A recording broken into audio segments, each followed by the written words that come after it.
My name is Victor Cooper. I'm a senior producer at Vantage Point Media House, and I'm here on my first antelope hunt with Scott and Angie at Table Mountain Outfitters.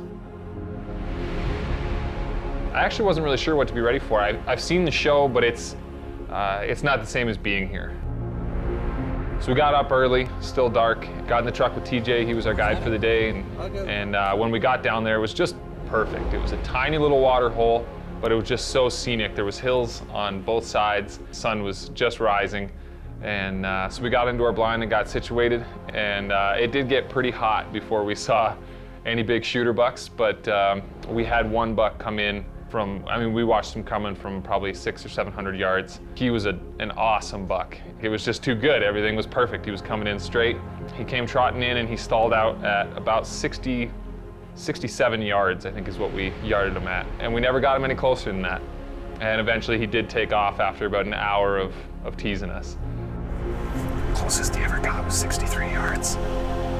I'm just not ready to make that shot, but that was cool. He was a big buck. He was big, yeah. We waited it out and it got hot in the blind, it got stinky in the blind. It wasn't a good situation. You stinky. Give me that. Where's that enforcer? It stinks something fierce in here. If antelope or anything like whitetail, they're in the next county right now. That's the drawbacks of hunting in a little blind with another dude. After a night of jalapeno poppers. I told you jalapeno poppers were a bad idea.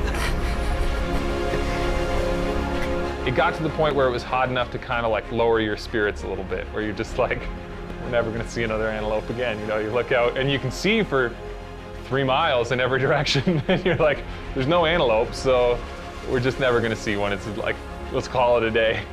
And then of course they'd just pop up out of nowhere and you'd look out and they'd be 70 yards away or 100 yards away.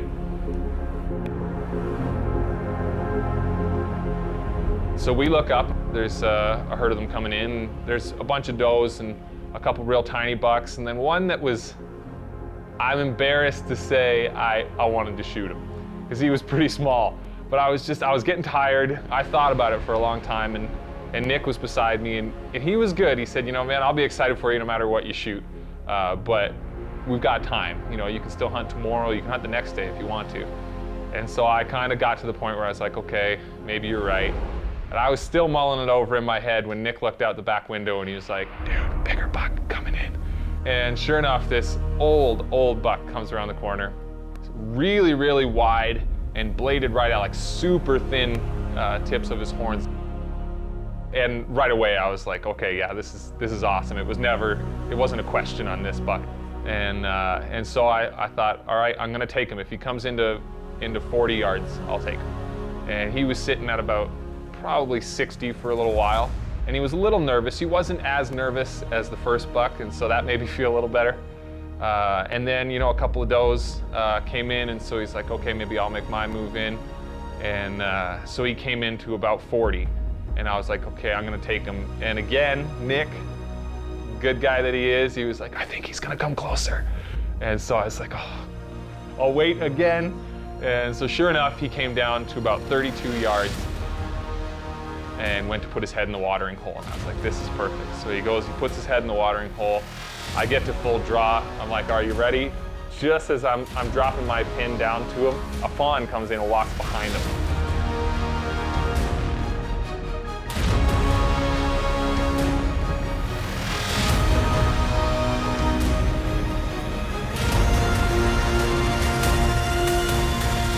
And there was a 2-second window, and I let it loose.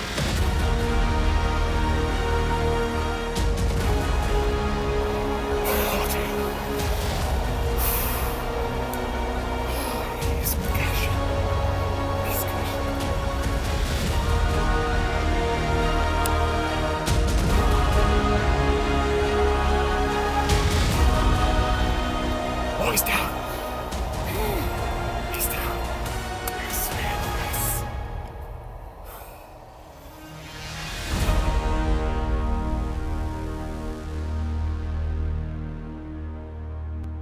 So we had our celebration, and then we went to find him. And you know, we walked over the hill, and I could see the trail of blood, and I knew it was good.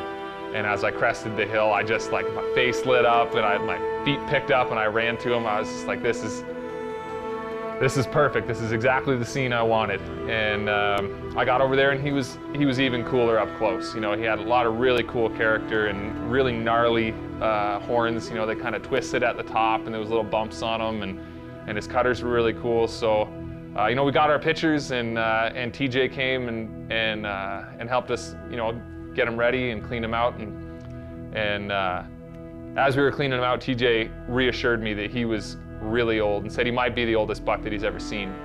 His teeth were all gone, and he was ancient. Great shot, Victor. Congratulations on a fine buck.